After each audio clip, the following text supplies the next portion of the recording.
I think one of the most important things we did in the Cambodian refugee camps is that the Khmer Rouge, who had controlled Cambodia for many years, had not only squelched the country in the more obvious political ways, but they had basically killed, exterminated the musicians of that society because they viewed them as bourgeois leeches who were draining society of its well-being. And it was a really radical society that didn't work, obviously. Not only did they kill musicians, they killed doctors and lawyers and anyone who had been educated.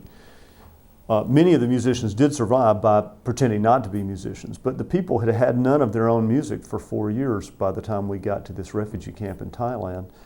So I had this rice warehouse, an old thatched hut full of big, huge 100-kilogram bags of rice, and the acoustics were fantastic. So I called for any of the musicians to come forward, and we got just some, standard kind of boombox recording equipment in there, and we made we made cassette tapes of their music, which really hadn't been played or heard for years.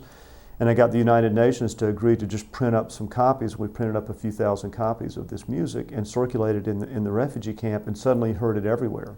So instead of just hearing ABBA and Michael Jackson, you were now hearing the indigenous folk music of the Cambodian people. And I felt like that did as much good for that society as all the rice and all the agricultural implements and other things that we were able to give to people who needed them.